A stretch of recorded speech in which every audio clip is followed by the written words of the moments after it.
Entre 1809 e 1811 ocorreu a maioria das revoluções que conduziram à independência da América Latina. Outros acontecimentos também ocorreram ao longo desse bicentenário, em lugares diferentes, mas ao mesmo tempo. As ondas de revoltas, as revoluções... Ditaduras, democracias, governos populistas ou liberais, tudo aconteceu ao mesmo tempo na América Latina. É que apesar das diferenças de cada país, podemos contar a história da América Latina como se fosse a história de um só povo. Na América Latina, as paralelas se tocam. E até mesmo se cruzam uma vez ou outra. E a pergunta é, por que esses eventos ocorreram simultaneamente em toda a América Latina?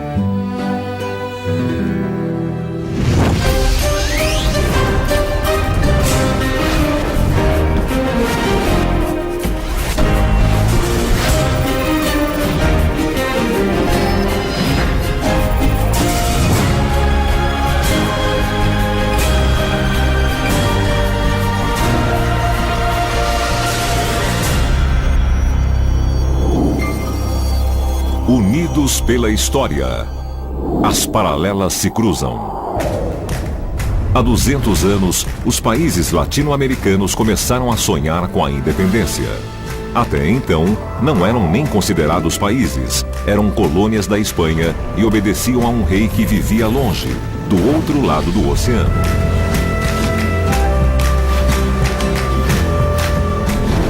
Enquanto isso, aqui na Europa, surgia a crença de que a maioria absoluta não era a única, nem a melhor forma de governo. O mesmo acontecia na América Latina. Eram as sementes da revolução que estavam crescendo. Sementes revolucionárias que germinaram ao mesmo tempo em toda a América Latina, graças a homens como Francisco de Miranda, Simão Bolívar, Mariano Moreno, Bernardo O'Higgins, José Maria Morelos e José de San Martín. Homens que lutaram pela criação de novas soberanias nacionais com um governo representativo. Os protagonistas das nossas revoluções eram intelectuais. Isso porque a nossa independência foi, acima de tudo, uma revolução intelectual.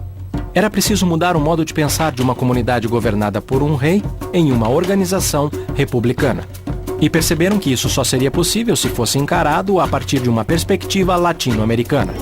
Em um país após o outro e em quase todos ao mesmo tempo, as lutas pela independência ganharam força, do México à Argentina. Tudo começou em 25 de maio de 1809 na Bolívia, depois em 10 de agosto no Equador, 8 meses mais tarde na Venezuela, no mês seguinte na Argentina e 2 meses depois na Colômbia, em 16 e 18 de setembro no México e no Chile, em 14 de maio de 1811 no Paraguai e em 5 de novembro em El Salvador.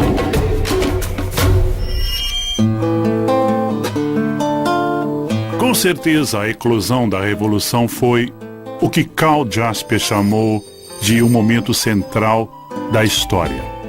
É verdade que houve uma espécie de vento comum de identidade entre os países. É como se houvesse um desejo de que, na verdade, um projeto de separar-se do tronco espanhol. Mas seus galhos, no entanto, ainda mantiveram a seiva do idioma e da cultura. Alguns anos depois das revoluções de 1810, vários países realizaram o sonho da liberdade e declararam independência. Nasciam novos países e novos emblemas que os identificavam como nações. Na América Latina começaram a surgir as identidades nacionais.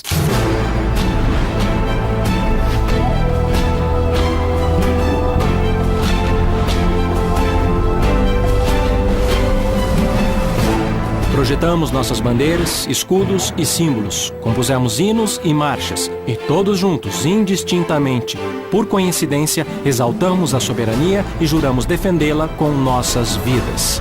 Oh, glória inacessível! Oh, alegria imortal! Em sulcos de dores,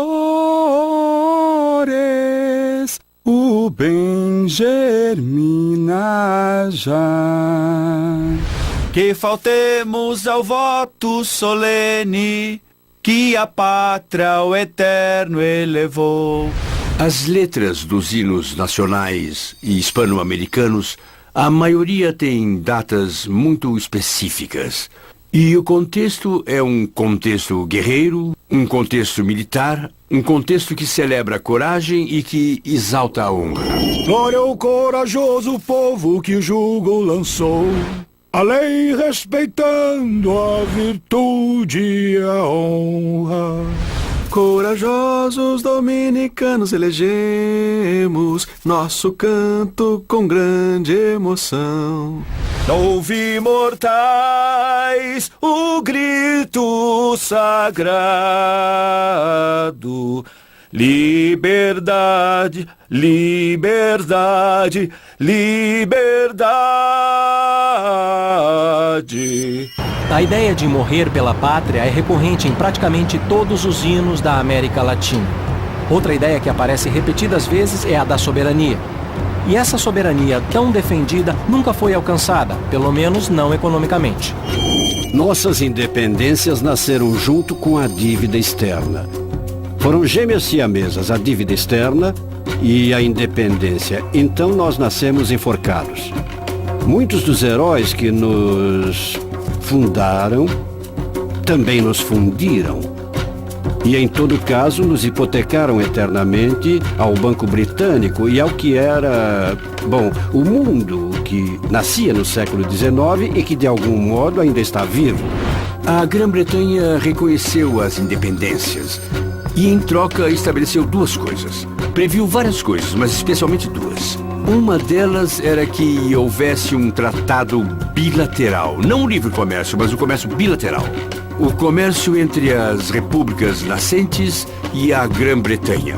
E a outra era que a Grã-Bretanha faria empréstimos a juros elevados em troca de quê? Em troca de explorar os recursos naturais e de aproveitar os recursos produtivos. Os novos países latino-americanos negociaram empréstimos com os bancos britânicos e 15 anos após as primeiras lutas pela independência, a maioria das novas repúblicas possuía uma dívida externa. Em poucos anos, os países latino-americanos estavam mergulhados em uma grave crise financeira. Em abril de 1826, o Peru suspendeu o pagamento da dívida externa e alguns meses depois foi a vez da Colômbia.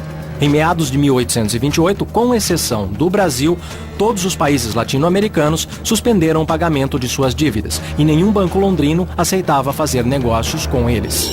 Dívida externa, século XIX, privatizações, século XX. Quase 200 anos depois, a crise continuava, mas agora os bancos e outras instituições queriam fazer negócios. Na década de 90, as reformas neoliberais impuseram um pacote de medidas para toda a região. Essas medidas propunham a implementação de uma maior disciplina fiscal, a manutenção de uma taxa de câmbio competitiva, liberando as taxas de juros e privatizando as empresas estatais. As primeiras áreas a serem privatizadas foram as telecomunicações, a energia elétrica e as linhas aéreas, seguidas da infraestrutura rodoviária, portuária e aérea, da água potável e do correio. Em alguns casos, se estendeu a recursos naturais não renováveis como o petróleo, e também aos bancos. Em 1999, os bancos estrangeiros controlavam 25% dos ativos do setor financeiro na Argentina, Brasil, Chile, Colômbia, México, Peru e Venezuela. Embora tenham sido inicialmente apresentadas como uma promessa de desenvolvimento, as políticas neoliberais tiveram suas consequências. A América Latina respondeu, em termos gerais, a uma esfera de governo que marcou o período dos anos 90, a década de 90 essencialmente, que eram governos muito parecidos, quase uniformes. Era difícil até mesmo identificar os nomes dos presidentes de cada país, porque suas políticas eram muito semelhantes, marcadas principalmente pelo Fundo Monetário Internacional e pelo Banco Mundial. A era do neoliberalismo, que desembarcou na América Latina de uma forma muito forte, teve uma grande reviravolta a partir dos efeitos sociais, que eram políticas muito restritivas, políticas que faziam predominar a eficácia, por assim dizer, nos números. E é claro que havia bons relatórios a serem entregues ao Fundo Monetário Internacional, mas havia relatórios ruins no âmbito social. O custo social das reformas foi sentido em todos os países dentro da órbita do neoliberalismo. Os presidentes Salinas de Gortari no México, Collor de Mello no Brasil, Carlos Menem na Argentina, Fujimori no Peru e Andrés Pérez na Venezuela, entre outros, seguiram políticas de privatização mal aplicada em muitos casos e repletas de casos de corrupção. A ideia era que as pessoas ganhassem pouco por um longo tempo, isso é o capitalismo, e que fossem poupando. Aqui é o inverso, há uma pequena quantidade de pessoas que ganham muitíssimo por um curto período, e isso é o contrário do capitalismo. E por isso se fala em capitalismo selvagem, ou se quiserem, neoliberalismo. Eu acho que as privatizações eram, de certo modo, necessárias, mas foram mal implementadas, sem ordem, sem coordenação e, acima de tudo, sem transparência e clareza. O que acabou provocando seu descrédito. A própria palavra privatização parecia e continua parecendo algo muito negativo. Unidos pela história. Acho que o que nos une como latino-americanos são as mulheres bonitas. Todas as nossas mulheres são muito lindas. E o que nos une também é a experiência humana mais bruta. Nos países latino-americanos não é tão refinada. Nós somos países que compartilhamos de contradições e paradoxos muito fortes. Unidos pela história. O melhor de... Unidos pela história. Depois do triunfo da Revolução Cubana e do fracasso da intervenção americana na Baía dos Porcos, milhares de jovens de diferentes países latino-americanos, ao mesmo tempo, começaram a acreditar no sentido das armas. O surgimento de movimentos guerrilheiros na América Latina nos anos 60 está diretamente relacionado à presença simultânea de governos militares em quase todos os países da região. Esses governos aderiram à doutrina da segurança nacional, um plano dos Estados Unidos para acabar com a presença comunista no continente. Entre 1962 e 1963, houve 6 golpes militares na América Latina. Na Argentina e no Peru em 1962, Guatemala, Equador, República Dominicana e Honduras em 1963. Seguidos do golpe militar no Brasil de 1964 e novamente na Argentina em 1966 e no Peru em 1968. Até o final desse ano, os militares controlavam a Bolívia e o Equador. O governo do México estava nas mãos de um ramo do PRI, enquanto a Argentina, Brasil, Peru, Paraguai e quase todos os países da América Central enfrentavam ditaduras. Eu acho que a erupção dos movimentos de guerrilha na América Latina foi dada, primeiro, pela avaliação das condições existentes em todo o continente. Os discursos que prevaleciam eram os de subdesenvolvimento, os da dependência, os da dominação imperialista e etc. E para todos eles parecia que a saída natural era a rebelião armada.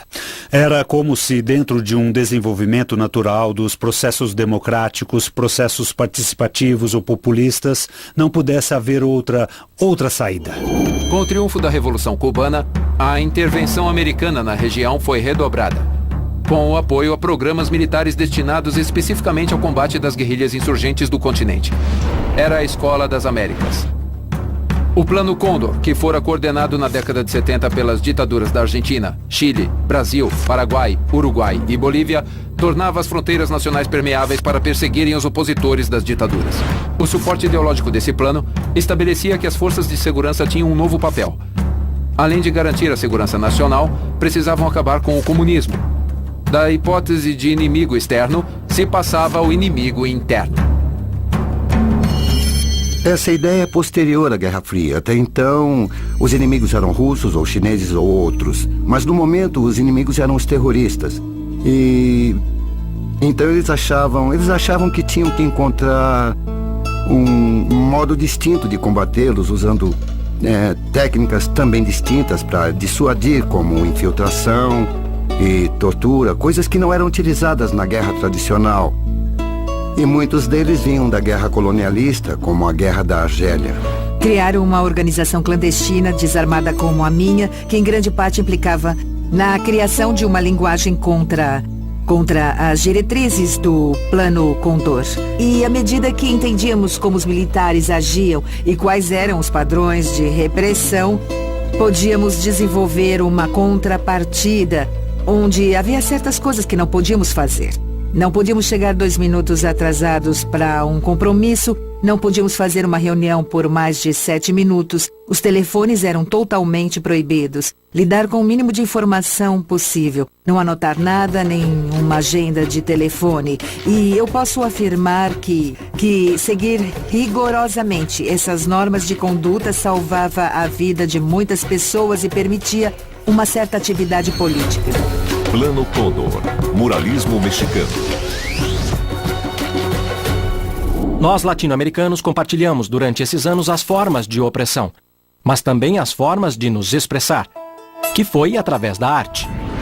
Eu acho que há um vínculo entre a arte, ou digamos a criatividade, e a consciência.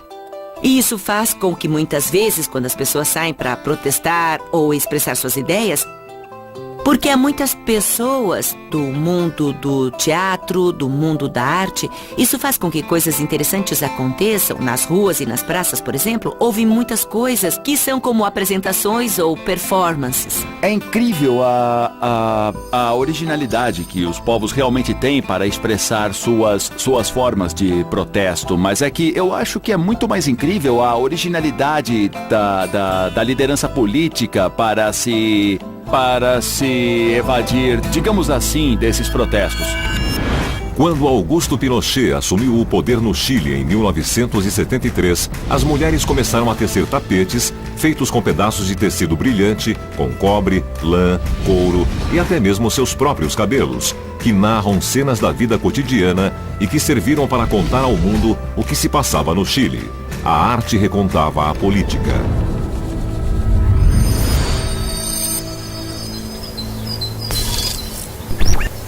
Na América Latina, a arte e política sempre foram duas coisas indissociáveis.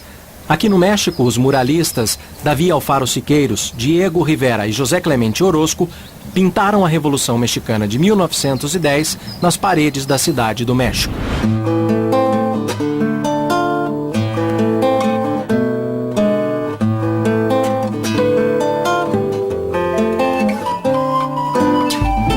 Naqueles anos, a paixão era muito grande. Fazia pouco tempo que tinha acontecido a Revolução Russa, em 1917, nos anos 22, 21, e no México havia um grande educador e filósofo que foi José de Vasconcelos. E ele teve visão suficiente para convidar Rivera para pintar também. E eu acho que isso é o antecessor dos grafites de hoje em dia, não é? Os grafites bonitos. Aquelas coisas que vemos nas ruas e pensamos, obrigada por compartilhar isso comigo. E isso é muito especial.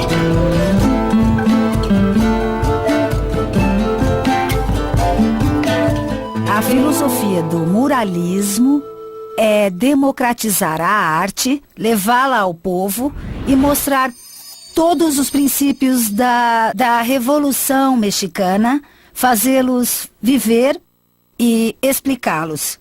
Por isso vemos que pela primeira vez na pintura mural de todos os tempos aparecem o trabalhador e o proletariado como herói do mural.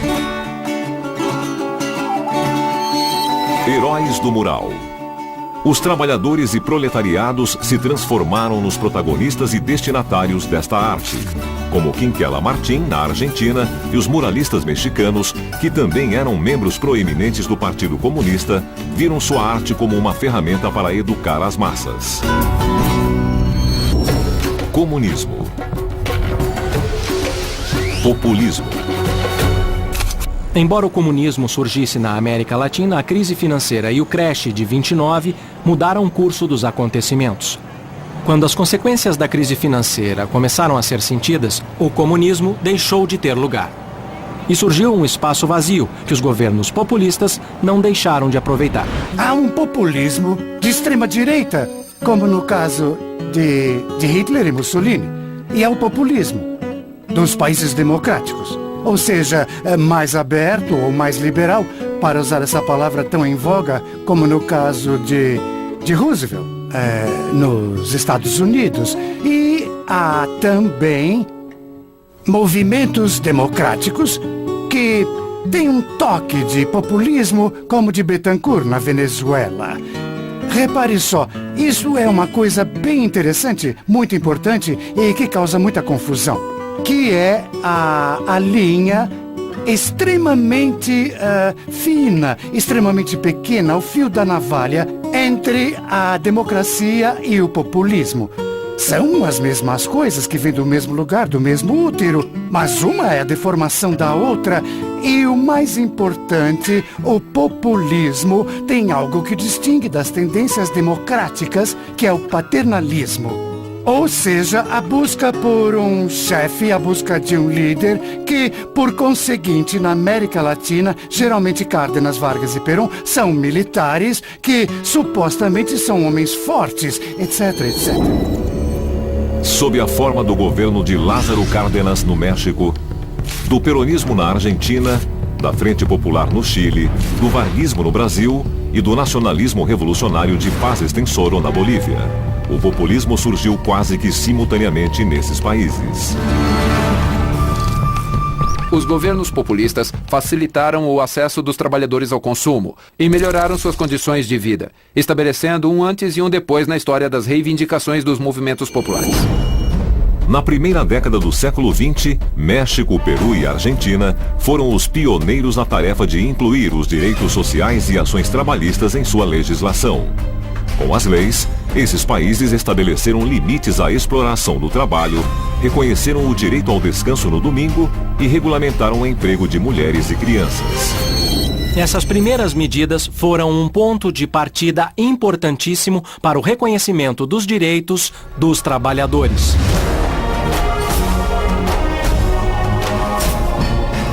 Cidade do México. Machu Picchu, Peru.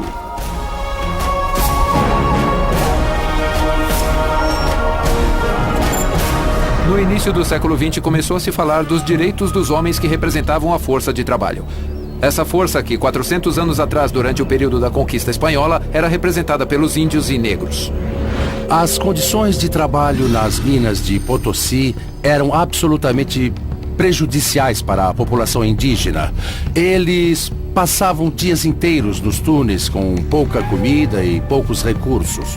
E as condições eram desastrosas porque se buscava a maior produção de prata no menor tempo possível. Não importava o benefício do povo, os direitos trabalhistas, ninguém se preocupava com isso. As principais remessas que chegavam em Castela, ou que eram enviadas a Castela, pois algumas ficavam pelo caminho, eram o produto do trabalho nas minas de Potosí. Especialmente quando se descobriu a mina de Huancavelica, que é uma mina de mercúrio, e se realizou então o casamento mais bem sucedido do mundo entre a prata de Potosí e o mercúrio de Huancavelica. Isso, junto ao trabalho indígena, implicava em muito dinheiro para os conquistadores espanhóis. Em Potosí, como em outras minas da América, as condições desumanas de trabalho dificultaram a sobrevivência das comunidades indígenas. A taxa de mortalidade crescente entre os índios impôs aos conquistadores a necessidade de substituir a mão de obra aborígene pelos escravos. Desde meados do século XVI até o final do século XIX, entre 9 e 12 milhões de africanos desembarcaram na América Latina. Estima-se que para cada africano que chegava vivo, 5 morriam de fome, desidratação, suicídios ou punições diversas. A praga da escravidão cobrava suas vítimas. A praga da escravidão era hereditária, provinha da conquista europeia, como também vinha da conquista europeia a ideia de que existem raças inferiores e raças superiores. O racismo, na realidade, se projetou em escala global junto com a Organização do Mercado Mundial, que precisava de braços para as plantações nos países tropicais. E no norte também, nas plantações de algodão, trabalho escravo, mão de obra gratuita para as plantações. E isso requeria álibis ideológicos e religiosos. Para ser tratado como uma coisa, eu tenho que ter certeza que o outro é uma coisa. Se o outro me provar que não é uma coisa, mas uma pessoa, ele vai ter direitos e vai exigi-los. Desde a descoberta até o ano de 1542, os índios eram considerados pela Igreja não como pessoas, mas como alguém que não tinha alma e, portanto, suscetíveis à escravização e também não suscetíveis à evangelização. Em 400 anos, o comércio de escravos provocou na África uma sangria de mais de 40 milhões de pessoas. E na Europa, sua extraordinária expansão econômica e industrial. Para os europeus, a conquista foi um negócio sem contradições. Unidos pela história. Nós, os latinos, nós temos um saborzinho muito especial. E esse tempero tão especial falta em várias partes do mundo. Então, essa mistura de sabor, de fogo, é um fogo que nós, os latinos, temos. Somos muito quentes, somos bem diferentes. Unidos pela história. Unidos pela história.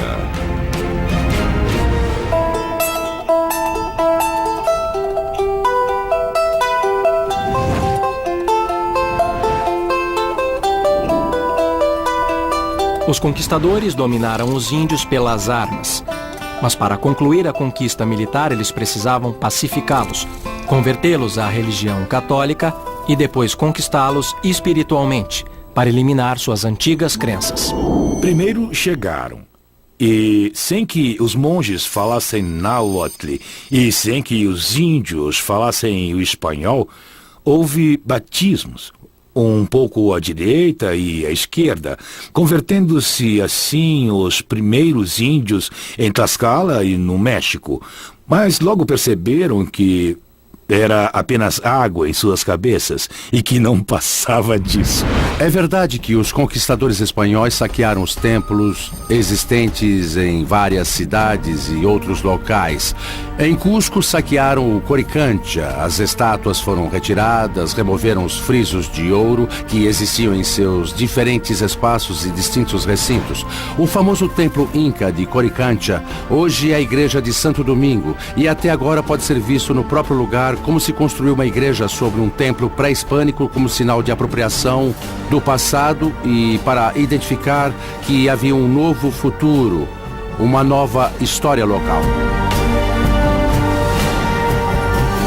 Várias ordens monásticas se dedicaram a banir a idolatria local. Os índios precisaram derrubar seus templos para que fossem erguidas igrejas em seus lugares. No entanto, havia uma forma sutil de resistência. Os missionários impuseram sua religião e seu Deus, mas os índios a adaptaram. Evangelização. Virgem de Guadalupe. A Virgem de Guadalupe representa em todo o seu esplendor o sincretismo religioso. E isso é realmente muito curioso porque na Basílica de Guadalupe foi permitida a entrada dos índios e eles inclusive realizam suas danças rituais dentro da igreja. Basílica de Santa Maria de Guadalupe, Cidade do México. A imagem da Virgem de Guadalupe, se prestarmos atenção, é uma bela imagem de uma menina indígena bonita com um rosto doce, sofrido, e também aparece com uma fita preta e em seu ventre Jesus Cristo.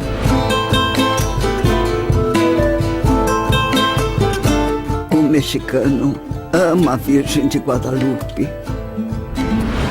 Ele reza com uma devoção extraordinária. A verdade é que a história é linda. Virgem de Guadalupe. Evangelização pacífica. Muitos religiosos chegaram a uma forma pedagógica para se fazer entender, em função dos exemplos, dos mitos e deuses que as comunidades indígenas tinham naquele momento. E nesse sincretismo, viram uma forma muito mais eficaz para alcançar a fé que tentavam impingir do que o sistema de repressão e castigo. Com música e peças de teatro, os dominicanos evangelizaram os índios, de Chiapas a São Salvador. E no fim das apresentações, comiam todos juntos. As encarregadas de cozinhar e servir a comida eram as índias. E nessa troca, produto da evangelização pacífica, os frades também aprenderam. As vasilhas de metal eram caras e escassas, e os dominicanos aprenderam a cozinhar em utensílios de barro, onde preparavam cozidos deliciosos com alimentos europeus e americanos. Evangelização pacífica. Panelaço. Nas panelas dos conventos dominicanos foi cozida a união amigável de duas culturas. Muitos anos depois, na América Latina, outras panelas voltariam ao cenário, marcando um fenômeno e um momento na história da América Latina. Paneladas, batendo panelas, panelaço. Soam diferentes, mas significam a mesma coisa: o costume de bater panelas para protestar.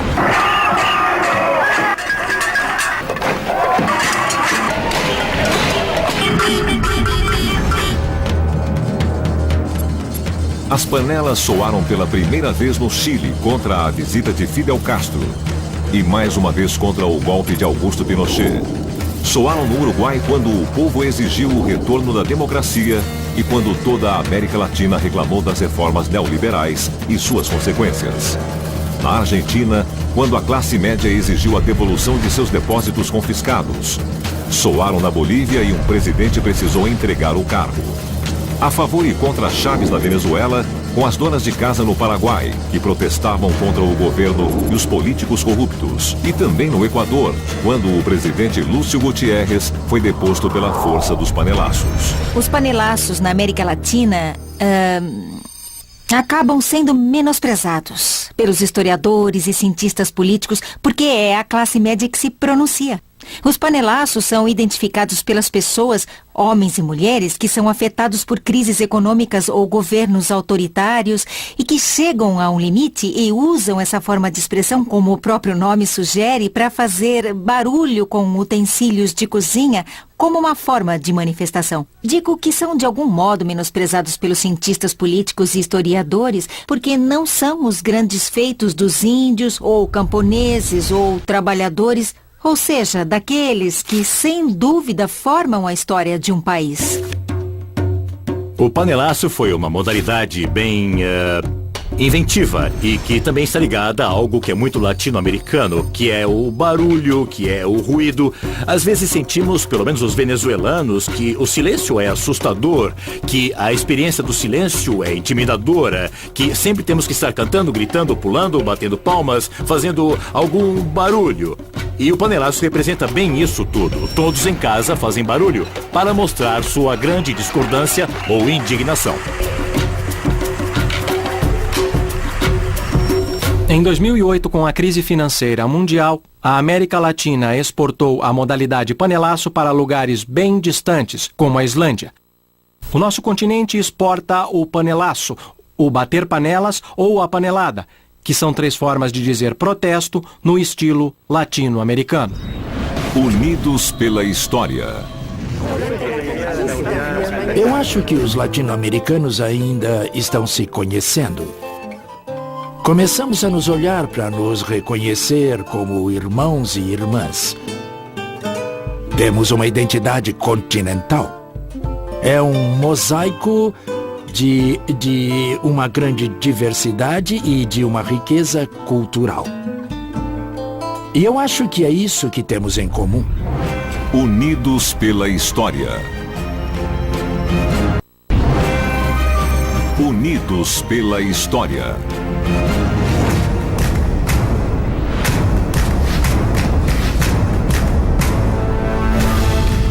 O impacto da descoberta da América na Europa foi impressionante.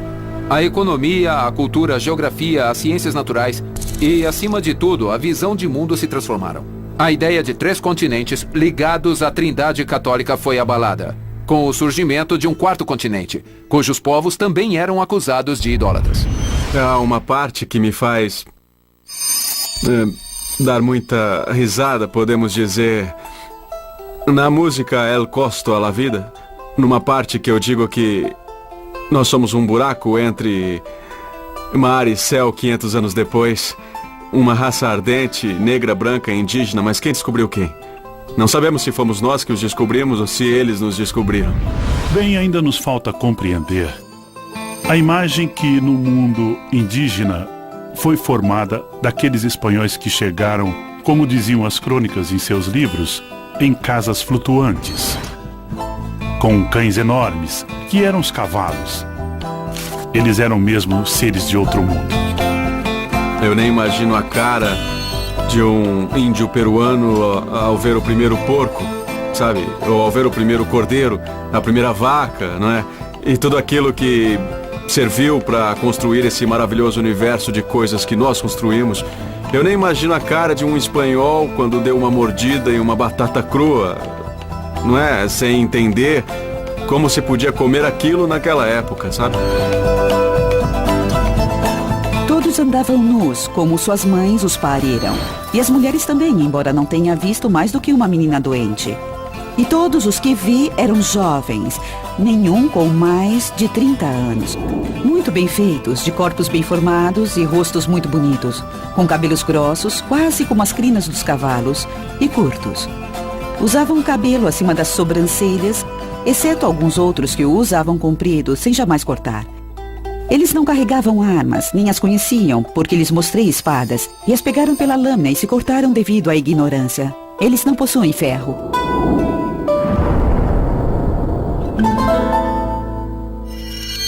Três décadas depois, as crônicas de Cortés insistem no caráter amigável dos nativos. Ele escreveu: "Nunca tinham visto pessoas como nós."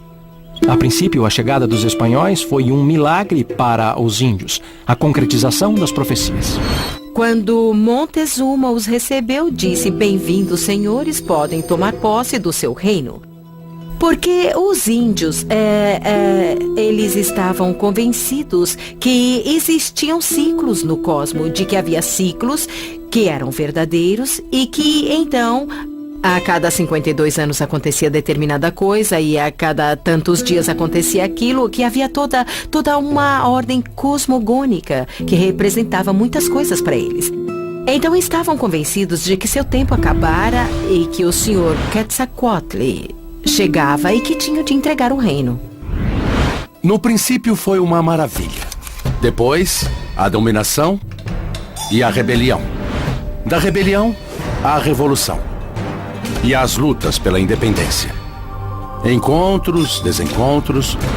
Fomos inimigos, fomos aliados e firmamos a paz. As guerras entre os países sul-americanos não foram muitas, mas deixaram marcas profundas que agora começam a cicatrizar, graças ao predomínio de acordos como a Unasul, o Mercosul e outros. O confronto entre Peru, Bolívia e Chile na chamada Guerra do Pacífico, entre 1879 e 1884, foi um dos mais violentos e lembrados. O Chile foi o vencedor e, como consequência, a Bolívia perdeu todos os acessos ao Oceano Pacífico. Por sua vez, essa foi a causa da guerra entre Bolívia e Paraguai, conhecida como a Guerra do Chaco, onde morreram cerca de 100 mil soldados. A guerra mais brutal que houve entre países irmãos. Também no Paraguai houve a Guerra da Tríplice Aliança, assim chamada pelo acordo entre Argentina, Uruguai e Brasil para enfrentar o Paraguai de Solano Lopes. A guerra custou aos paraguaios a morte de quase todos os seus homens. Houve outras guerras, como o conflito entre Peru e Equador em 1941 e os choques sucessivos das décadas seguintes, assim como o confronto entre Argentina e Grã-Bretanha pelas Ilhas Malvinas, a única que envolvia um país de outro continente. 200 anos após nossa independência, os projetos de integração latino-americana procuram evitar conflitos entre países e atingir um maior desenvolvimento na região. Tendo em vista esse objetivo, os presidentes sul-americanos se reuniram para criar a União das Nações Sul-Americanas, a Unasul, o primeiro passo de um projeto ambicioso que ultrapassa os acordos regionais. Nossa solução até agora foi tratar de buscar quebra-galhos regionais. Para mim, os quebra-galhos regionais são importantes em um dado momento, mas são quebra-galhos. Ou seja, não alcançam o Mercosul, não alcançam a ALCA, não alcançam o Pacto Andino. Quando se fala de unidade política sul-americana, temos que falar em toda a América Latina e não apenas nas regiões. E unir-se é muito complicado, mas é uma tarefa muito bonita que temos pela frente, fecunda e bela. Porque precisamos nos unir sem negar a nossa diversidade. O melhor do mundo está na quantidade de outros mundos que ele contém. E a região mais diversificada do mundo, e acho que a mais fecunda de todas, é a América Latina, porque aqui se reúnem todas as cores, todos os cheiros, todas as dores da humanidade. Apesar de tudo isso que aparentemente é uma confusão sem esperança, nós conservamos a felicidade a todo custo. E é isso que nós temos que preservar, não podemos deixar que roubem o sorriso. E então, sempre que há um festival de cinema em algum lugar da América Latina, temos que estar lá para aplaudir o teatro, a dança. Sempre que há um campeonato, como a Libertadores, sempre que há uma Taça América, essas são as nossas festas. São os momentos em que dizemos a todos que nos governam que estamos nos divertindo apesar do mau trabalho que fazem. Hoje a história tem que ser de unidade. A história tem que ser de unidade. Eu não acredito nas coisas que nos unem e não nas coisas que nos separam. Unidos pela história. Há 200 anos, os países latino-americanos conquistaram sua independência pela força das revoluções. Queriam ser soberanos, mas possuíam uma dívida externa. E ainda era assim no século XX, quando os governos optaram pela privatização, em oposição à ideologia dos anos 60, quando apareceram os movimentos de guerrilhas, combatidos pelos governos militares que orquestraram o Plano Condor. E a arte foi uma forma de resistência, como aconteceu com os muralistas mexicanos, todos membros do Partido Comunista, que perdeu influência e deu lugar aos governos populistas, que reivindicaram os direitos dos trabalhadores que foram negados em 500 anos de mão de obra negra e indígena.